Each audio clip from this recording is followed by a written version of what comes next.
Dejane, bio si dugi niz godina prisutan u domovima naših gledatelja. Mnogi su se nervirali s tobom, bome su se i nasmijali s tobom. Bilo je tu svega psovki, razbijanja reketa. Koji je onako najveći biser tvoj?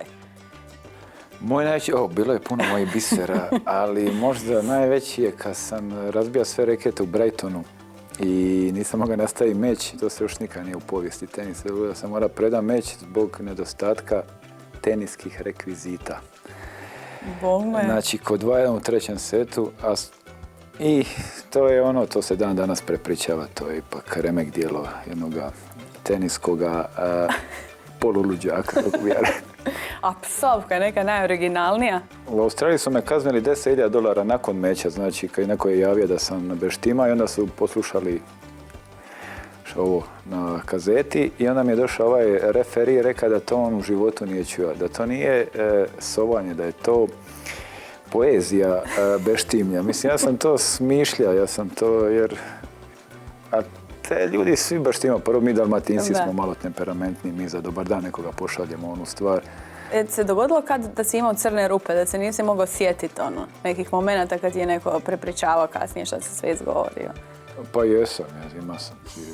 U tom trenutku se ne može čovjek kontrolirati, jednostavno ti vidiš onaj teren, balun, vidiš od neprijatelja suca koji jer sad je imao i hokaj pa možeš tražiti, prije nije bilo toga. I onda on je moj neprijatelj glavni, onda ja njemu sve počastim i ženu, i mamu, i dicu, i baku, i silu, i od 5 okolina. Tako da je to sad možda u tenisu, izgubila je tu čar šta ne možeš više sa sucem popričati kako bi treba čovjek popričati. Proputovao si cijeli svijet i da li ti se nekada dogodilo da si onako nekog išao iskomentirati na hrvatskom misleći da te ne razumije? Da je jedan put. Znači, 300 puta, jedan sam shvatio da nema mista na svijetu. Znači, nisam nigdje bio gdje nije bilo nekog Hrvata. Nema veze, rupa, eto, Hrvati. Ali nekako, jer smo mi inače Dalmatinci, nije to zločesto, nego i nekoga komentira, i neke šale, i neka zafrkancija i onda jednostavno svakoga nešto komentira, vidi ovome glave, vidi ovome ovo, vidi ovome ono i na kraju to bude uvijek Hrvat. Jel se možeš prisjetiti onako neke anegdote koja je bila posebno neugodna ili smiješna? U Kataru, 95. u Kataru, u liftu smo moj trener, ja i 2 ljudi. I ja i on se svađamo od 15. do 1. kata, je li ta druga osoba muško ili žensko. Ja sam rekao da je muško, a on je rekao da je žensko. Dok nismo došli na 1. kat i onda je frajer rekao to je žensko, to je moja cura. A čovjek je iz Splita, ona je Njemica. I onda je jedna ta sredila poslije ta ženska i napiturala malo i stvarno izgledala kao ženska. I onda se došla slika s menom. Meni je bilo neugodno se s njom slikat i tako. Kad ste znali biti na turnirima po cijelu godinu, da li su ikad padale nekakve oklade prije mečeva? Hoću li razbiti reket, koliko ću razbiti reketa, koliko ću puta zabeštimati, hoću li suca. Bilo je čak kako pogodi suca glavnoga, a da ne dobiješ opom. A da ga baš pogodiš, da ga gađaš. A to se jedino može ako ti na primjer, dešnjak servira servis vani, a ti returniraš i onda drito u njega pogodiš. I onda smo se kladili koliko ja sam rekao, 5 puta ću gađa suca, a da mi neće da opomenu. Tako da uglavnom sam dobijao te oklade. Šta je bilo najgore što se ti osmislio ako neko izgubi okladu? Pa kad bi ja nešto osmislio, ja bi izgubio tu okladu. Na primjer, najgore što sam smislio i što sam morao napraviti je kad je Titanic izašao. Znači, svi su gledali Titanica, znači ja sam morao usrit kina na filmu. Kad je DiCaprio stoji na brodu, reći ljudi kakav DiCaprio, gledajte mene, pustite DiCaprio, ja sam DiCaprio. Znači, ali morali smo sride kina, ne sad na zadnji red. Čekaj, ti si to stvarno... A mora sam to napraviti. Znači, ja sam se priprema, a i onda je bilo sit down, idiot. Strašno. Znači, ja sam i nisam smio izaći iz kina, nisam nikome smio reći zašto to radim. I bilo je na Davis Cupovima puno stvari, rađanje sklekova, znači držanje govora. u Austriji na Davis Cupu ispred jedno 50 ljudi, više 100 ljudi, a da te niko ne razumije 30 sekundi. Ni tvoji, ni... Kako je to izgledalo, molim? Prvo, sreća što mikrofon nije radio. Znači, nisam trebao ići na binu. Znači, mora samo udri u čašu, svi se okrenuli. Ja držim govor 30 sekundi, niko me ništa ne razumije. Strašno.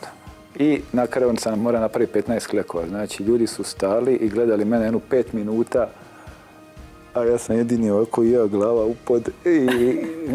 Ali sve to sam naravno ja smislio. Dečki su mi se žalili da je, što znaš i same, ti početci teniski znaju biti vrlo financijski zahtjevni. Koja je neka najgora situacija u kojoj si se ti našao? Najgore je švicarski satelit, to su sada se zovu futures i prije su bili sateliti jer je cijeli mjesec dana si mora biti da dobiješ poene. Ja sam odigrao taj jedan turnir polufinale, sada ide na drugi turnir, nisam imao love da platim vlak, pa mi je ovaj prijatelj me odveo i nisam uzeo prize money. Ja sam taj drugi turnir 3 dana nisam imao lovu. Znači nisam mogao ručat, nisam mogao večeravati, samo doručak, ali to ono nešto malo. Znači ja sam, dok mi nije došla lova, nula bodova. Gleda bi ljude ovdje kako doručku i pokušava ukras neki komad kruva. I na kraju sam osvojio čak taj turnir bez išta da sam ja jedno 5 dana, ali kad je došla lova, kad sam krenija jest, sve sam živo naručio. Ali to su, ne znam, možda sam zato postao dobar, možda sam zato bio dobar. To su stvari koje se ne zaboravljaju. Naši se nekako ljudi uvijek drže zajedno po tim turnirima, pa koja je neka najsmiješnija spačka koju si napravio nekome, pošto si poznat po tome? Bilo je, radio sam intervjue, strašno sam radio intervjue s par njih, predstavio ih se kao novinari, odličan intervju, sam sebe sam iznenadio. Pa naručivanja doručaka u oko 5 uri, obisiš mu na vrata, znači jedno 57 jaja, omleta, šampanjca, kavijara, na račun jedno 500 i nešto dolara doručak. Ali to je, nije bilo ništa drugo za raditi. Pametnije i onda meni su svakakve gluposti padale na pamet. Danas je tako miran obiteljski čovjek, imaš 2 djece, Emanuela i Amber. Amber će skoro 10 godina imati i vrlo brzo, za par godina će izlasci dečki. Zanima me kako ćeš ti to podnositi. To ne mogu uopće zamisliti to i bolje mi da razmišljati jer već kad se sitim sad, ne znam, vremena su luda, drugačija. Ne valja ni zabranjivati jer će onda poluditi pa će bižat. Ne znam, uopće ne želim razmišljati o tome trenutno, ali neće biti sve jedno. Kad mi dovede frajere doma, a jedan taj... Ali morat će prvo proći test kod tebe. A taj će mora, samo ona je opasna i nafrka je taj jadnik. Tako da ne bojim se ja za nju, bit će ona dobro. A da li bi volio da Emanuel krene tvojim stopama? Iskreno, ja ne bih volio da igra tenis, ali ako hoće, tu sam. Zašto ne bi volio? Pa, pojedinačni sport, to je dosta odricanja, težak. Ja ne znam bi li ga mogao trenirati, ja bi ga najvjerojatnije ubija da ga treniram. I onda sad vidim moga oca, nije mu bilo lako s menom. Ali, eto, vidit ćemo. Još je premal da išta znamo kako će se to razvijati. Ti i tvoja supruga Tanja ste već dugi niz godina zajedno, već 14 godina, bilo je tu uspona, padova. Šta misliš, šta je to što vas zapravo drži zajedno i što tu ljubav održava? Pa mi smo skupa njene 18. godine i mi smo u stvari najbolji prijatelji. I to je najvažnije, to prijateljstvo, jer je da je bilo i loših i dobrih i svakakvih trenutaka, ali i dan danas smo najbolji prijatelji i tako će biti uvijek. Mislim, stvarno podrška jedan drugome u svemu.